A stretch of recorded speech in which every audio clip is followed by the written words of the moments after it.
sebelumnya izin kami perkenalan dulu Pak. Iya. Kami dari Amikom. Ini dalam rangka mata kuliah kepemimpinan. Jadi kami harus mewawancari tokoh untuk ya meminta pengalaman dan juga selama memimpin bagaimana agar ya kami mendapat pelajaran dan bisa menjadi pemimpin yang lebih baik harapannya. Mungkin sebelum kita mulai pertanyaan mungkin bisa perkenalan dari Pak Kunchoro. Oke, saya Pak Kunchoro nih. Kalau lengkapnya Triyono Hari Kunchoro. Tinggal di Suryawijaya. Suryawijaya itu masih satu ini ya, di bagian dari Kementerian Mantri Jero, tapi kelurahannya Gedong. Kemudian di sini periode kedua di DPRD Kota Yogyakarta. Di periode kedua ini kemudian diamanai sebagai pimpinan dewan ya. Jadi pimpinan itu ada 3, 1 ketua dan 2 wakil ketua. Saya wakil ketua 2 ya, karena kalau di DPRD Kabupaten, Kota, dan Provinsi itu ya sama deh dengan di pusat ya. Yang jadi ketua itu adalah berasal dari partai pemenang dan seterusnya. Partai peringkat kedua otomatis jadi wakil ketua 1, pemenang ketiga, wakil ketua 2. Nah, kalau di Kota Jogja ini pimpinannya hanya 3 karena jumlah anggota dewannya hanya 40.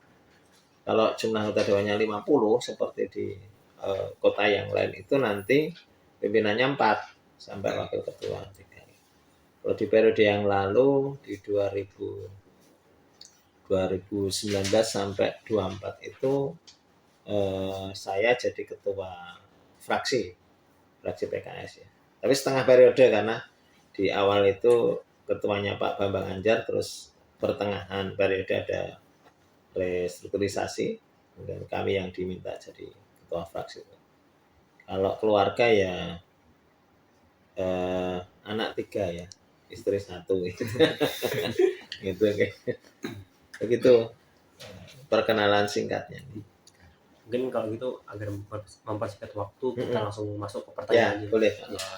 Yang pertama mungkin akan ditanyakan oleh teman saya Mas Alif. Waktu yang tepat dipersilakan. Oke. Jadi sebelumnya perkenalkan dulu, nama saya Alif ya Pak. Alif siapa? Alif El-Fakih Yulizar. Oh, siapa? Jadi untuk pertanyaan pertamanya yaitu apa yang memotivasi Bapak untuk terjun ke dunia politik yang memimpin sebagai wakil rakyat? Oh, kalau sebenarnya jadi dewan bukan cita-cita. Tidak pernah SD SMP itu cita-cita anggota dewan itu enggak. Anu saja ya, apa namanya? Perjalanan sejarah saja yang udah membelokkan ke sini ya.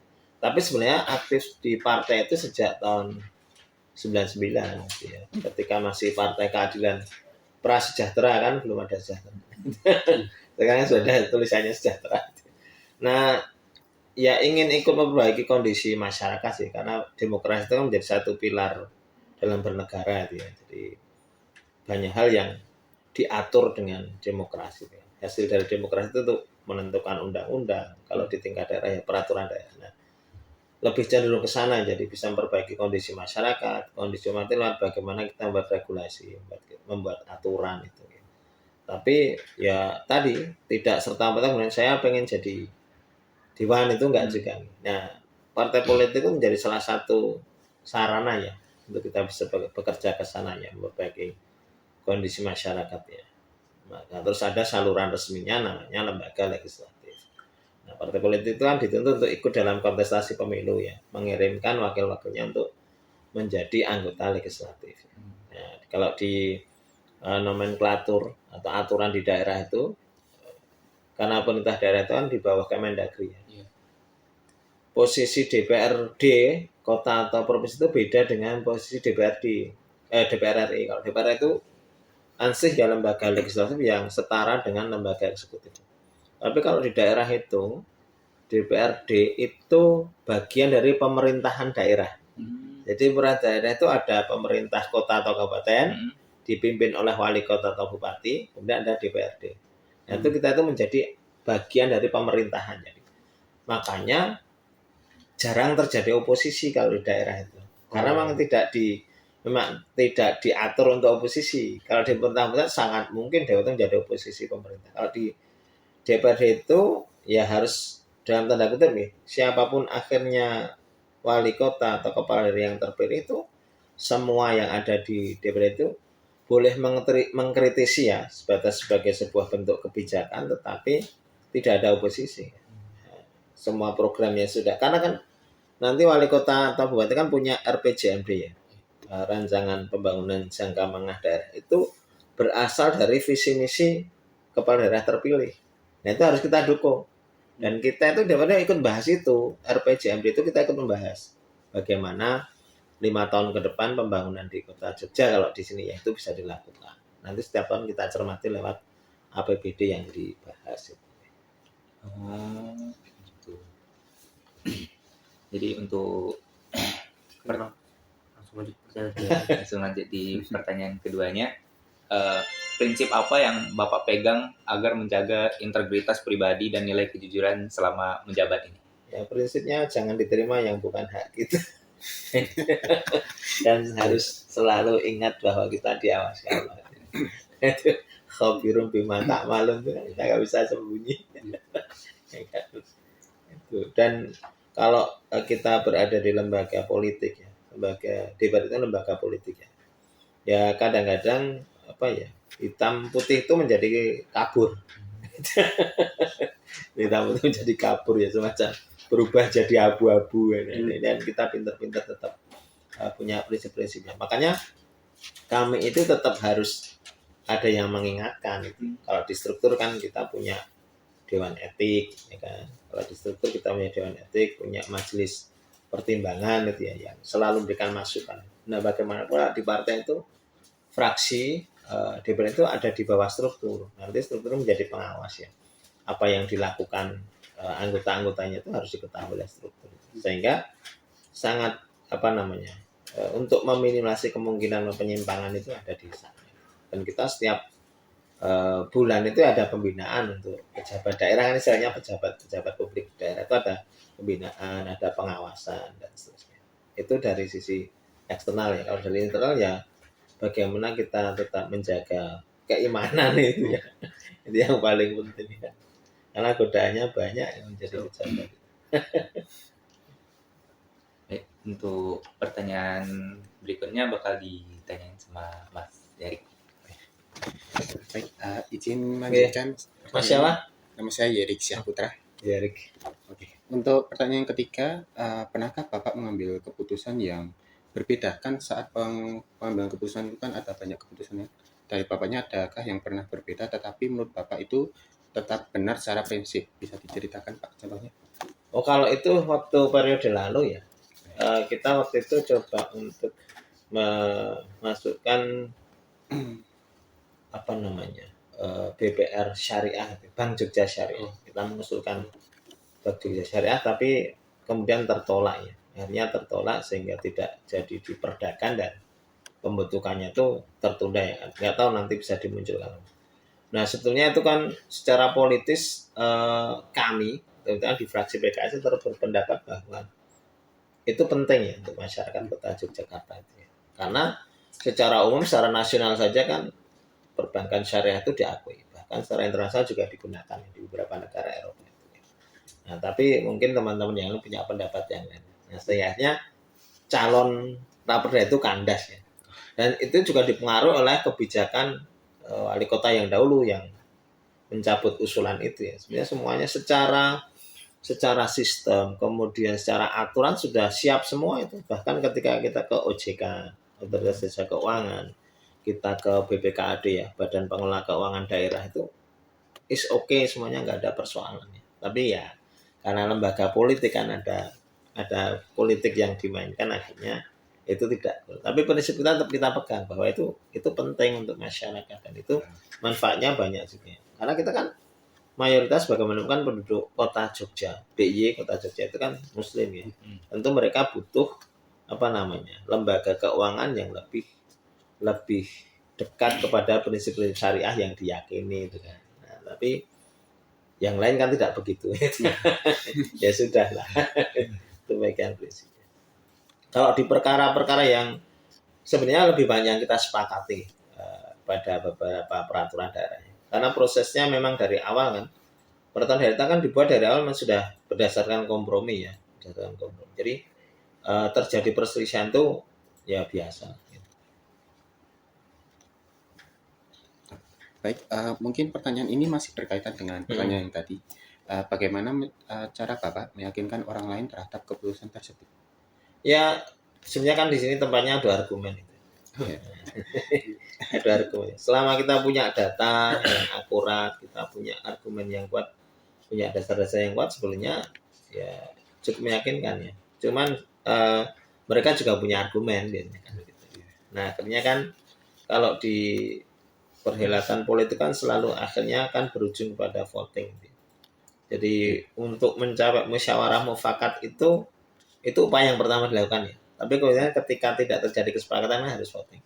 Nah posisi voting ini yang kemudian membuat orang itu memilih berdasarkan keinginannya masing-masing. Itu yang terjadi. Baik, lanjut. Menurut Bapak, apa akar persoalan utama penyebab korupsi? Nah, biasanya gratifikasi ataupun permasalahan di dunia politik itu, dan menurut Bapak, bagaimana cara agar pemimpin Bapak sebagai pemimpin itu bisa terhindar dari hal tersebut? Berkali-kali ya. KPK ini dari pertama ini ada pengawasan internal, ada eksternal. Kalau di pemerintahan kota itu ada inspektorat ya. Mereka punya ukuran-ukuran, ini disebut suap, ini disebut gratifikasi, ini disebut korupsi dan seterusnya ya. Itu kita pedomani. Yang kedua pengawasan KPK. Setiap tahun itu KPK datang untuk melakukan pengawasan ke pemerintah kota secara umum ya. Berarti kan DPR itu bagian dari pemerintah kota. Diawasi dan itu ada skornya. Kalau skornya sudah di bawah standar pasti akan diberikan peringatan. Hati-hati pada bagian ini nanti terjebak masalah ini. Nah kalau dari masing-masing personal kita ya, akar persoalan korupsi itu kan kalau bahasa saya itu syirik. Nggak takut kepada Allah tapi takut pada KPK. Kalau takut kepada Allah kan nggak perlu KPK. Ya itu persoalannya syirik itu. Nah itu ya. Jadi integritas kita yang dipertahankan sebenarnya. Nah kenapa itu terjadi? Kalau dari sisi agama ya ada sifat tamak itu manusia. Ya, sifat serakah. Dia tidak puas dengan apa yang sudah dia terima. Padahal kalau kita bicara tentang fasilitas dan sebagainya, semua pejabat publik itu bagi saya lebih dari cukup fasilitas yang diterima dari negara, dari pemerintah. Nah kalau ada di luar itu diambil kan berarti tadi ya faktor serakah. Kemudian proses seseorang menjadi itu yang kemudian menjadikan dia melakukan itu. Jadi kenapa? Karena politik kita hari itu berbiaya mahal. Bahkan pemilu terakhir kemarin kan disebut paling brutal ya. Karena meskipun Bawaslu seolah-olah semacam tutup matanya, tapi praktek money politik itu kan kencang sekali kemarin itu. Coba ditanya masyarakat itu. Sebagian besar kan banyak yang menerima itu. Nah itu karena modalnya besar. Akhirnya sebagian orang itu menganggap itu kan harus balik dulu. Nah itu yang kemudian mendorong saya melakukan sesuatu di luar aturan gitu ya. Itu jadi seperti itu. Nah di satu sisi penegakan hukum di negara kita itu kan belum sepenuhnya bagus itu ya. Bahkan aparat penegak hukumnya terlibat, itu kan yang repot ya kan. Ini yang menjadikan repot. Itu Mas.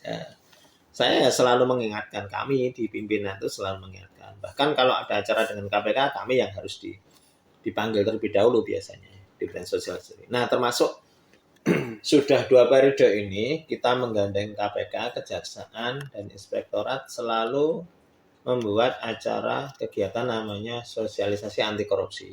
Kita biasanya menjadi salah satu narasumber. Nah kita dijadikan narasumber itu salah satunya supaya kita mengingatkan diri kita sendiri, ya kan, tentang bahayanya dan seterusnya. Begitu. Mungkin ini pertanyaan terakhir dari saya. Sebagai selama menjadi DPR, bagaimana Bapak menghadapi tekanan dari sistem atau budaya organisasi yang terkadang tidak sesuai dengan nilai kepemimpinan? Ya kalau tidak sesuai kan kita tolak. Cuman bagaimana cara menolaknya. Nah kita ya tadi ya harus dengan argumen, harus dengan semacam perdebatan, lebih tepatnya diskusi untuk kita mau mengikuti rule itu atau tidak ya, mengikuti aturan. Sebenarnya kita sudah punya aturan. Kalau di Dewan itu ada namanya kode etik. Tinggal itu jadi patuh. Saya selalu mengingatkan ke semuanya saja termasuk diri saya sendiri. Segala suatu kegiatan kita, pokoknya kalau sesuai aturan, tidak melanggar hukum, tidak melanggar norma, tidak melanggar apapun, jalankan. Tapi kalau sudah menyerempet bahaya-bahaya pelanggaran, ya jangan dijalankan. Sederhananya begitu. Undang-undang sudah ada, peraturan daerah sudah ada, kemudian kode etik sudah ada, ya tinggal itu saja yang diikuti. Baik, mungkin dari saya sudah cukup itu aja. Mungkin untuk pertanyaan selanjutnya akan dilanjutkan oleh Mas Wisni. Mungkin masuk ke pertanyaan selanjutnya Pak. Menurut Bapak, bagaimana seorang pemimpin publik ini yang ideal di mata masyarakat di tengah krisis kepercayaan masyarakat terhadap apalagi DPR ya, apalagi terancam diobong. Ya, pertama gini, seseorang itu harus punya integritas, kemudian punya karakter yang kuat, gitu ya. Kemudian dia, ya pemimpin itu adalah pelayan, itu harus menjadi prinsip dia, bukan raja dia, bukan apa-apa minta dilayani. Tapi kita adalah pelayan. Bagaimana kalau misalnya di tingkat DPRD kota, ya kalau misalnya ada masyarakat yang mengadu setiap hari, harus siap diterima ya. Kita terpilih ya memang pekerjaannya harus menerima aduan dari masyarakat. Apapun, bahkan kalau bisa ya HP-nya dihidupkan 24 jam. Meskipun orangnya tidur. Maksudnya kan malam WA gitu kan, atau SMS itu kan, besok pagi bisa dibaca, bisa dibalas gitu kan, begitu maksudnya. Nah, kita harus memposisikan diri sebagai pelayan dan tidak boleh merasa lebih tinggi dari masyarakat. Nah, itu bahaya nanti ya. Kalau apalagi jadi pimpinan itu kan ada perlakuan yang lebih dari privilege ya.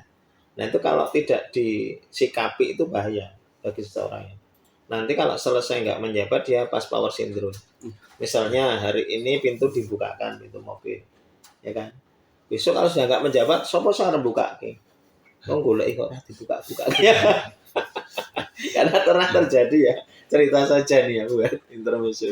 Saya punya temen itu nggak di Jogja. Dulu kalau kemana-mana kan lift saja dipencatin sama asistennya. Nah sekarang nggak menjabat apa, nunggu lift kok nggak naik-naik, belum ada yang mencetin. Nah siapa sih harus mencet kan? Nah itu bahayanya kalau merasa lebih tinggi dari masyarakat, merasa kita itu segalanya, ingin mendapatkan privilege dan sebagainya. Nanti terbawa sampai ketika tidak jadi apa-apa, itu kan bahaya. Mestinya ya merakyat, mestinya sering turun ke masyarakat, ketemu dengan masyarakat, menerima keluhan mereka dan tidak pilih-pilih. Gitu Mas. Mungkin lanjut pertanyaan selanjutnya Pak. Saya ini pernah mendengar di sosmed Pak kata-katanya Pak Ferry Amsari. Oh Mas Ferry, saya ketemu kamu. Beliau kan pernah mengatakan di dunia politik itu ada 3 manusia saja, yang pragmatis, terus yang suka menjilat, dan yang terakhir itu yang bertahan dalam idealisme kesepian, mempertahankan apa yang dia yakini benar. Itu cak lontong ya ini ngono. Menurut Bapak nih bagaimana cara kita menjaga semangat idealisme di tengah kondisi politik yang seperti itu? Ya tadi ya, kembali kepada faktor internal ya. Kalau saya prinsipnya ya keimanan itu harus dipertahankan, karena itu yang menjadi modal utama ya. Tanpa itu ya orang gampang runtuh karena derasnya pengaruh itu kan luar biasa. Manusia itu kan cenderung terpengaruh daripada mempengaruhi.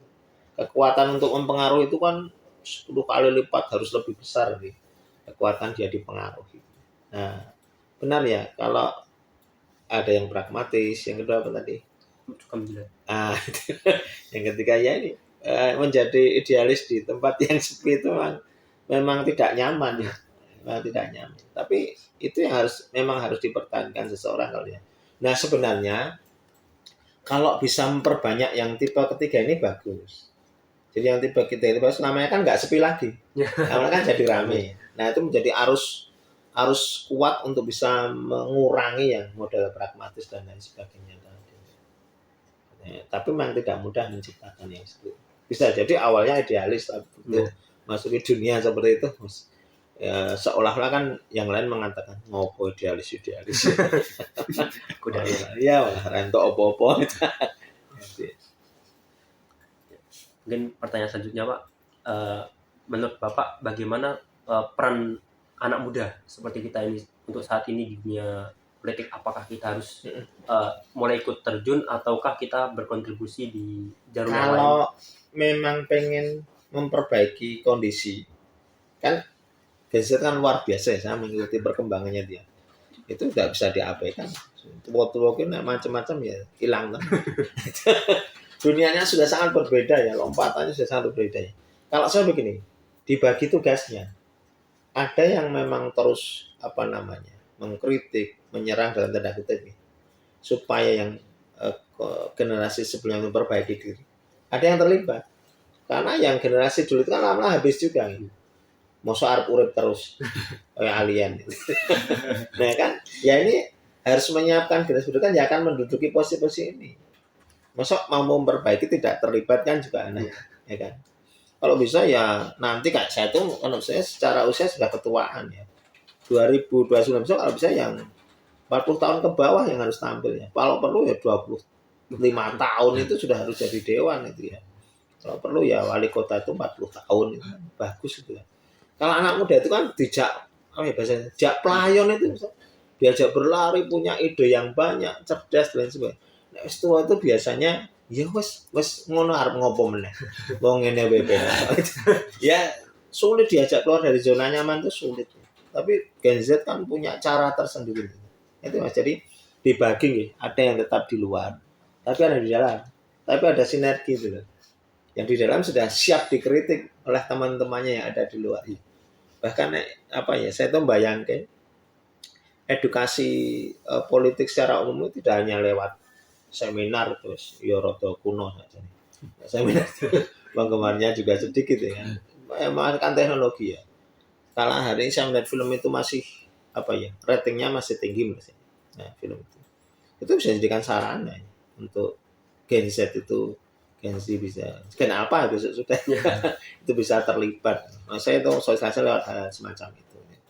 Bayangan saya tuh ya ide-ide semacam itu dituangkan dalam tayangan film sehingga orang bisa melihat ini loh ada misalnya ada 4 orang bersahabat sejak sekolah sejak kuliah tapi mengambil peran yang berbeda, ada yang jadi ekonom, ada yang jadi pengusaha, ada yang jadi politisi, ada yang jadi tokoh agama, tapi semuanya itu tujuannya sama. Yang caranya dewi-dewi itu kan keren menurut saya. Itu Mas Husni. Iya. Nah, saya harus terlibat, harus mulai ya. Kalau perlu calon anggota dewan 2012 dipenuhi anak muda gitu. Yang tua turah kayak telu. Dapil saya tuh orangnya 9 kursi ya. Kalau bisa yang tua 3 aja ya. Yang 6 muda semua. Saya ada ini teman anggota dewan dari Madiun itu ya. Dari Madiun itu masih 23 tahun ya. Habis menikah dengan anggota dewan dari Jawa Tengah itu 21 tahun. Nah, saya senang itu kan karirnya masih panjang nanti. Ya mungkin 5 tahun lagi bisa jadi DPR nanti. Kalau karirnya bagus ya. Punya integritas. Gitu Mas Husni. Mungkin ini pertanyaan terakhir Pak. Ya. Apa pesan untuk generasi muda ini jika kelak nanti jadi pemimpin? Oh ya, ini. Pertama ya jangan lupa sejarah, kemudian jangan lupa kepada orang yang telah berjasa pada kita. Nah, lakukan sesuatu dengan benar sesuai dengan apa yang diyakini. Kalau punya kalau beragama ya sesuai dengan aturan agamanya. Insya Allah yang akan menyelamatkan. Kemudian fokus bagaimana kemudian melayani masyarakat sehingga tidak terkesan elitis itu. Pasti insya Allah akan berhasil dengan itu. Rangkul semua pihak ya. Kalau ada yang ngeritik itu ya jangan diserang, jangan dinyinyirin. Kritik dinyinyirin itu kan aneh. Dekati maunya apa. Yuk kita diskusi bareng. Karena kita itu kan matanya cuma 2 ya.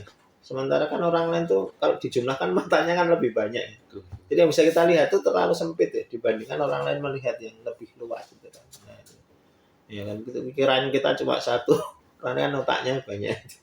Maka ide dari banyak orang itu menurut saya jauh lebih baik daripada ide 1 orang. pasti saling melengkapi.